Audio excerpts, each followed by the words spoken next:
বিশেষ অনুরোধ, আমাদের চ্যানেল বেঙ্গলি স্টোরি টেলারকে সাবস্ক্রাইব করুন। আপনাদের সহযোগিতা এবং ভালোবাসা আমাদের একান্ত কাম্য। ধন্যবাদ। নমস্কার বন্ধুরা, আজকে আমি আপনাদের শোনাবো কোলাকুলি, গোপাল ভাঁড়ের ছোট্ট একটি গল্প। বিজয়ার পরের দিন পথের মাঝে গোপাল অপরজনের সঙ্গে কোলাকুলি করল। কোলাকুলি করার সময় গোপাল অপরের ট্যাগ থেকে একটি টাকা আর অপরজন গোপালের ট্যাগ থেকে কিছু খুচরো পয়সা বাগিয়ে নিল। সে খুচরো পয়সা গুনে দেখল 1 টাকারই খুচরো পয়সা রয়েছে। গোপালের পকেটে মাত্র 1 টাকাই ছিল। জেনে মনে মনে বেশ একটু ক্ষুণ্ণ হলো।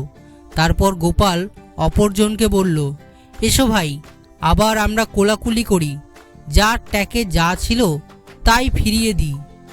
আমাদের উভয়ের যে একই পেশা, এই কোলাকুলির দ্বারা তো বেশ ভালোই বোঝা গেল। এখন থেকে আমরা দুজনের বন্ধু।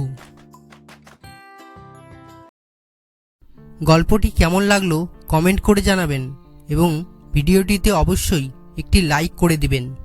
গল্পটি যদি ইন্টারেস্টিং মনে হয় তাহলে বন্ধুবান্ধব এবং পরিবারের মাঝে শেয়ার করে দেবেন। চ্যানেলে নতুন হলে সাবস্ক্রাইব করে বেল আইকনটি বাজিয়ে দেবেন, তাতে পরবর্তী ভিডিওর নোটিফিকেশন সবার আগে পাওয়ার জন্য।